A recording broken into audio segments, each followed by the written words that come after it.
Humanity has always pushed the boundaries, always gone to the next field, always gone into the next valley, gone over the next mountain to discover, to try and basically advance the species. That is why I firmly believe that basically humans are everywhere. We've conquered the planet. We've overcome evolution as it was. But unfortunately, when people are pushing the boundaries, sometimes they push too far, or in some cases, they just get plain unlucky. And it's a real tragic event that I am bringing you here. A land speed record attempt has ended in tragedy at Bonneville.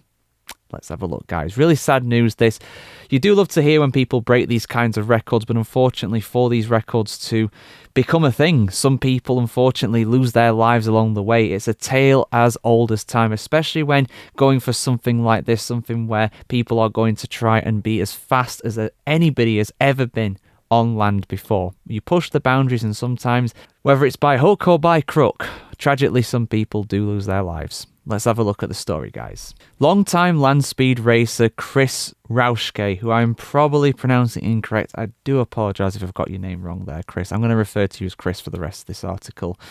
He was killed in a crash at Bonneville on Sunday during a pass down Bonneville course number 1. The crash occurred when the car was going approximately 300 miles per hour, and it went airborne at around the 2.5 mile mark. The Southern California Timing Association, which organised the event, said that Chris was attempting to set a new land speed record at around 3 p.m. local time on Sunday when he lost control of his vehicle.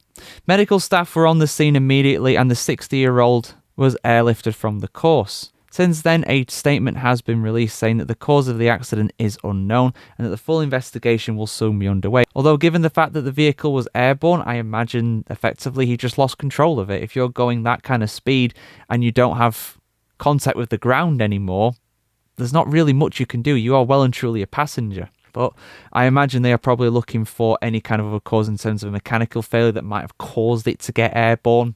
Without knowing the ins and outs of the vehicle, I can't say for sure.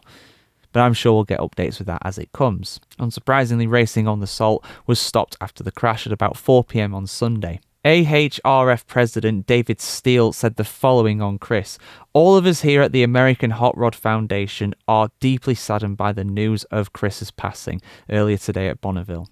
Chris was known to many as the face of ARP, Automotive Racing Products, a sponsor of the event. But to those who knew him on the Salt, he was someone who found the perfect balance of friendly and competitive, never a usual combination, and one that speaks to the quality of his character. We send our deepest sympathies to Chris's family and friends." Chris had been the driver for Speed Demon Racing, Bonneville record holder George Poteet's team. Chris was piloting a new streamliner called Speed Demon 3, which was made from the workings of Poteet's golden-coloured streamliner Speed Demon 2.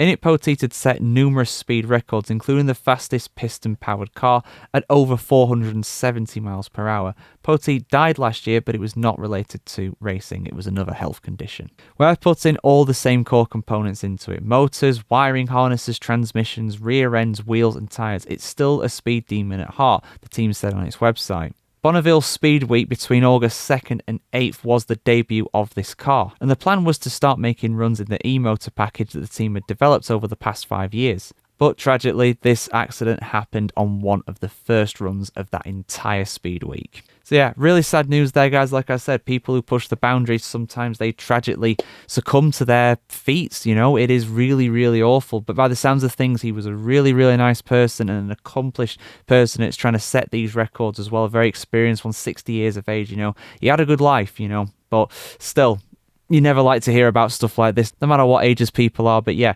guys, get your thoughts in the comments below on this really sad news, really sad story. I hope they, you know, break the record at another time. I imagine they won't run for the rest of the event now. I imagine they will probably come back next year and try and break the record in honour of Chris. And I really hope they are successful in that endeavour. Yeah, your thoughts in the comments below. Like, share, comment, subscribe. Hopefully a little less news like this, but hopefully something a bit more uplifting from the world. But hopefully something a bit more uplifting from the world of cars.